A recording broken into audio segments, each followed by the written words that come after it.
Hi friends, कैसे हैं आप सभी लोग। आई होप कि आप सभी लोग सही होंगे। फ्रेंड्स, आज के वीडियो में हम लोग जानेंगे क्या है खालिस्तान की हिस्ट्री, जिसकी वजह से इंडियन गवर्नमेंट को ऑपरेशन ब्लू स्टार चलाना पड़ा था।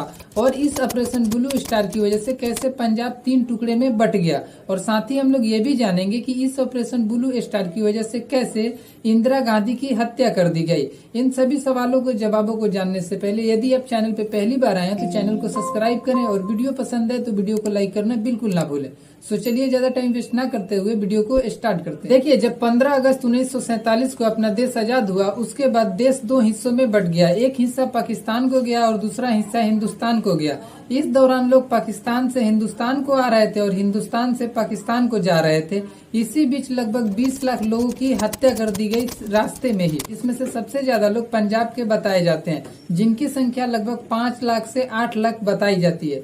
देखिए, जब बंटवारा देश का हुआ था तो ऐसा नहीं कि सिर्फ देश का ही बंटवारा हुआ था। उस समय पंजाब भी 2 हिस्सों में बट गया था, जिसकी वजह से लोगों को अपना घर बार छोड़कर एक स्थान से दूसरे स्थान पे जाना पड़ रहा था। इसके वजह से लोगों के मन में असंतोष पैदा होने लगा। देखिए, पंजाब को इंडिया से अलग करने की मांग पहले से ही चलते आ रहा था, लेकिन यह मांग इस घटना के बाद और भी ज्यादा बढ़ गई। देखिए, ये तो थी पहला रीजन, पंजाब को इंडिया से अलग करने की मांग की। अब दूसरे रीजन को समझते हैं। तो देखिए, दूसरा रीजन ये है, पंजाब में एक पार्टी है जिसका नाम है अकाली दल। वह मांग करने लगी कि भाषा के आधार पे पंजाब को बांट दिया जाए, यानी कि जो लोग पंजाबी बोलते हैं उनके लिए एक अलग राज्य और जो लोग नॉन पंजाबी बोलते हैं यानी कि हिंदी या फिर अदर लैंग्वेज कोई भी, तो उनके लिए एक अलग राज्य बनाया जाए। हालांकि इस मांग को सरकार ने ठुकरा दिया, जिसके वजह से ये लोग एक आंदोलन शुरू कर दिए जिसका नाम था पंजाबी सूबा आंदोलन। और जब यह आंदोलन धीरे धीरे हिंसक होने लगा तो लगभग 26,000 लोगों को अरेस्ट किया गया था। देखिए, फिर कुछ दिनों बाद सरकार बदला और सत्ता में आई इंदिरा गांधी और 1966 में यह डिसीजन लिया गया कि क्यों न पंजाब को बांट दिया जाए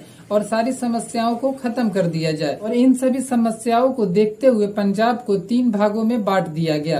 पहला भाग का नाम पंजाब पड़ा और दूसरा का हरियाणा और तीसरे का नाम पड़ा हिमाचल प्रदेश। लेकिन देखिए, जैसा सोचा गया था वैसा बिल्कुल भी नहीं हुआ। इस विभाजन के बाद और भी समस्याएं बढ़ने लगी। देखिए, अब हम लोग समझते हैं कि बंटवारे के बाद कैसे कैसे समस्याएं बढ़ने लगी।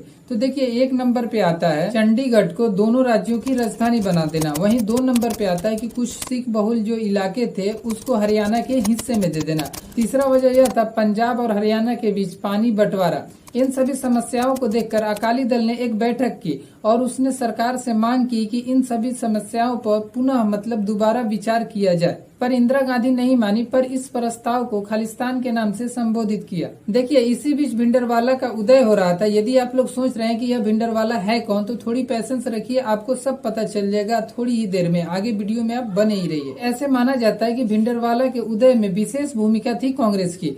कांग्रेस सरकार 1975 में इंदिरा गांधी सरकार द्वारा आपातकाल लगाया गया था और इस आपातकाल को 1977 में हटा भी लिया गया। और जब 1977 में चुनाव हुआ तो इंदिरा गांधी को बहुत बुरी हार मिली और जनता दल पार्टी की सरकार बनी थी, लेकिन वह लंबे समय तक नहीं चल सकी। और फिर एक बार 1980 में चुनाव हुआ और जब 1980 में कांग्रेस की सरकार बनी तो उस समय कांग्रेस के पास एक बड़ा चेहरा मौजूद था, वो थी इंदिरा गांधी, जिनके बल पे कांग्रेस की सरकार बनी। लेकिन पंजाब में कांग्रेस के हालत बहुत ही खराब थे। पंजाब में ऐसा कोई चेहरा नहीं था जो अकाली दल को टक्कर दे सके। इसी चेहरे के रूप में लाया गया था जनरल सी भिंडरवाला को। देखिए, बात यह है कि भिंडरवाला का उदय कांग्रेस की वजह से ही हुआ था, लेकिन आगे चल के वह कांग्रेस के अगेंस्ट में ही बोलने लगा। और जैसे जैसे पंजाब में भिंडरवाला का उदय बढ़ने लगा, हिंसक घटनाएं भी बढ़ने लगी और सैकड़ों लोगों की हत्या कर दी गई। इस संबंध में 2 घटनाएं काफी मशहूर है। 1 नंबर पे आता है बस नरसंहार। इस घटना में बताया जाता है कि एक बस पंजाब से गुजर रही थी जिसे अलगाववादियों ने रोका और उसमें मौजूद 38 हिंदू लोगों की हत्या कर दी गई। 2 नंबर पे आता है डीआईजी अटावल हत्याकांड। इस घटना के बारे में बताया जाता है कि गोल्डन टेम्पल के सीढ़ियों पे कैसे डीआईजी की हत्या कर दी गई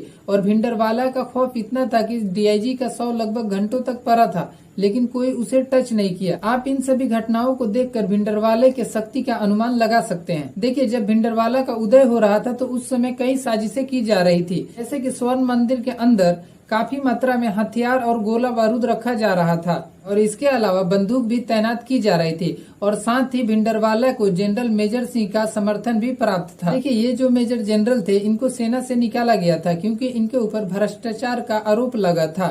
देखिए, जैसा कि मैंने आपको बताया कि भिंडरवाला को जनरल मेजर सिंह का समर्थन था, जिसके वजह से जनरल मेजर सिंह ने भिंडरवाला के उग्रवादियों को जमकर ट्रेनिंग दिया। इसकी वजह से सेना से कैसे लड़ना है, इस बात की आइडिया उग्रवादियों के पास पहले से ही आ गया था। ऐसे में भिंडरवाला 15 दिसंबर 1983 को अकाल तख्त पे कब्जा कर लिया, जो कि सिख धर्म के लिए काफी महत्वपूर्ण होता है। अंततः यह सब कुछ होता हुआ देखकर सरकार ने डिसीजन लिया कि 1 जून 1984 को पंजाब में सरकार ऑपरेशन करेगी और साथ ही 1 जून 1984 को सरकार ने पंजाब में कर्फ्यू भी लगा दिया। और इसके बाद शुरू होती है ऑपरेशन ब्लू स्टार, जिसमें 5 जून 1984 को भारतीय सेना और उग्रवादियों के बीच फेस टू फेस लड़ाई होती है। उस समय स्थिति यह था कि भारतीय सेना को उग्रवादियों की शक्ति का बिल्कुल भी अंदाजा नहीं था। बात दरअसल ये था कि उग्रवादियों के पास काफी आधुनिक हथियार थे, जैसे कि एंटी टैंक, रॉकेट लॉन्चर और मशीन गन जैसे और भी कई सारे हथियार थे। इस चुनौती से निपटने के लिए भारतीय सेना ने मजबूरन टैंक को मंगाया और टैंक को मंगाकर